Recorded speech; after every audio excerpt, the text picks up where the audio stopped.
Hello and welcome to TCR Express. I'm digital media editor Warren Frey, and in this special edition, post-budget, it's going to be a little more TCR expressive with Don Wall, staff writer out in Ontario, Daily Commercial News. I'm Angela Gismondi, staff writer with Daily Commercial News. And Russell Hixson, staff writer with the Journal of Commerce on the West Coast in East Vancouver. And we were all sort of, I was focusing on all the social media and getting the, I guess, grand strokes of the budget out as the day went on. But you guys were each focusing on a different subject matter. So Don, why don't you start with what you focused on and what the budget delivered in terms of your topic area?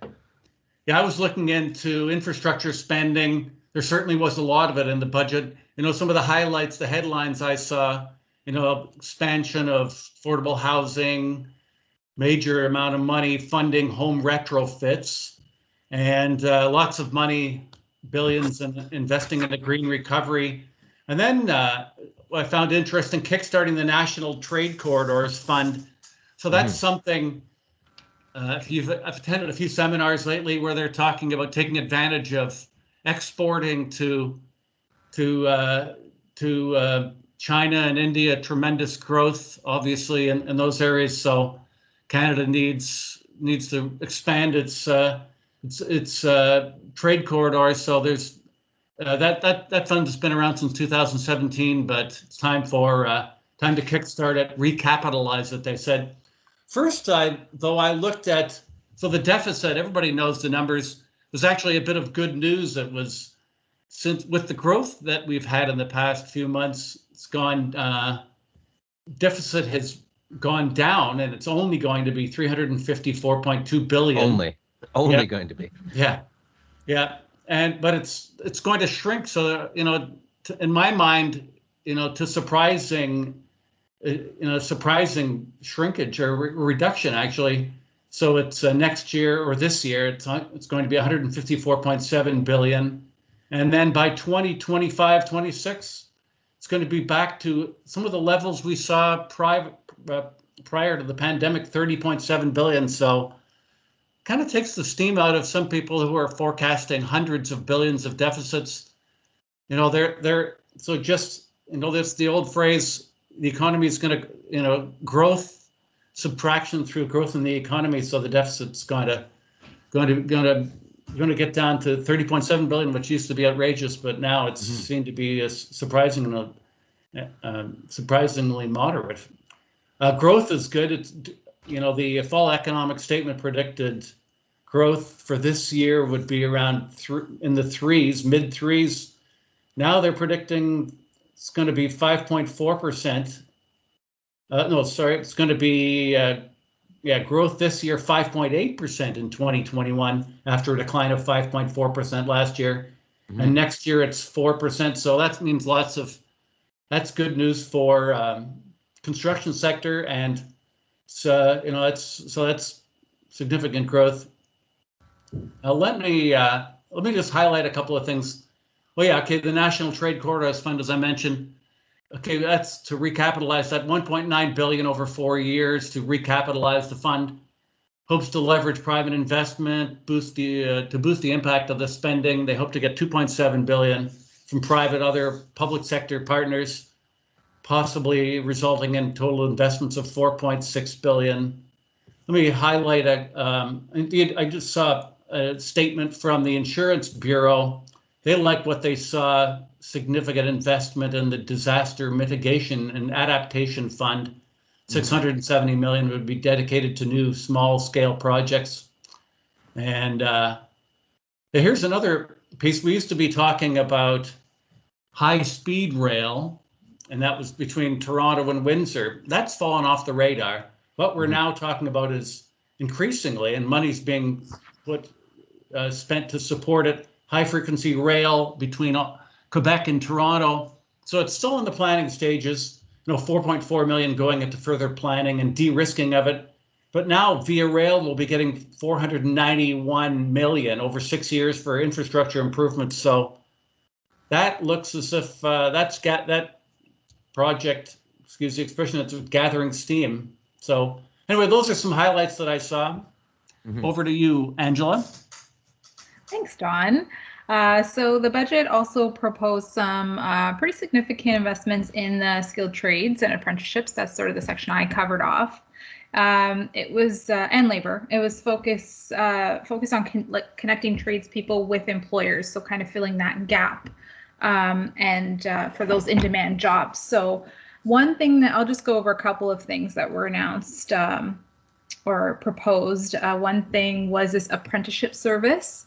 So that's 470 million over 3 years starting this year, and it's through the Employment and Social Development Canada. It would help 55,000 first-year apprentices in construction, manufacturing, red seal trades connect with opportunities with employers in both small and medium-sized business, which is, I mean, that's kind of big news for our industry. So employers would be eligible to receive up to $5,000 of all first-year apprenticeship opportunities, and it would pay for upfront costs such as salaries and training. And it would be doubled for employers who hire underrepresented groups such as women or racialized Canadians and persons with disabilities. So focusing on that diversity and inclusivity That piece. jumped out at me because I'm not sure they've done that before to get to that level. It was actually mentioned in a lot of the programs that diversity and inclusivity were part of that, were kind of built into the budget. The other program, 960 million over 3 years for a new sectoral workforce solutions program to help train and reskill people. So this is needed because in construction, other sectors like healthcare and energy, those were the two that were mentioned, but they've been growing, especially since the pandemic started, and they need more workforce to meet that growing demand. So the government would work with associations and employers to design and deliver training and connect, it says, up to 90,000 people with access to jobs in these sectors. So those were just two programs that I found really interesting and relevant for our readers. Okay, and Russ, what are you covering? Yeah, I was covering kind of resources and technology. And if you are someone or you work at a company that does any sort of green tech, like solar panels, carbon capture, this is very good news for you. The budget had a lot of things, especially carbon capture. They're really trying to incentivize like large industrial projects in, Alberta and in the West and all over the country to kind of cut their carbon emissions. They even had like this big chart that showed where all the facilities are that are producing, the most carbon. And if you can develop carbon capture, you're going to get a lot of breaks from the government. Also, if you produce like solar panels, if you produce geothermal parts or, anything for wind or anything that's used for renewable energy, you're going to get help from the government. They're trying to develop what they call the bioeconomy. So they're pouring money into helping communities invest in things that are forest related, so that could be like biofuels, building materials. So I think they didn't say specifically, but they're probably referring to mass timber, CLT, stuff like that, to try and get the forestry sector going. They said they're going to do the first ever federal green bond. They are going to release the framework for that in the coming months. And they're targeting $5 billion in investment. And they said it is the first of many green bonds. And they want to use it to fund green infrastructure, among other things.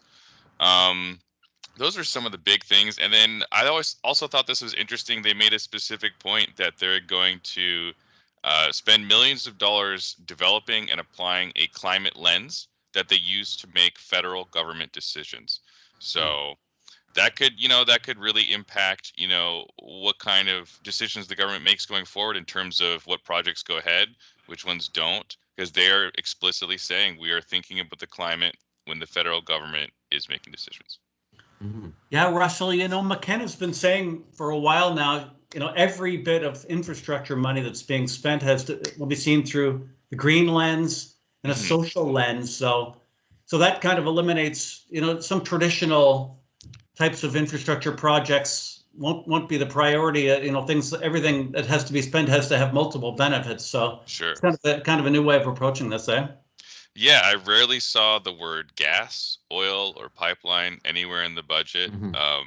Which they did the previous budget. So they explicitly said in this budget that the decarbonizing, kind of the carbon capture tax credits, are not available for enhanced oil recovery projects. So they explicitly said, oil, this is not for you. Mm-hmm.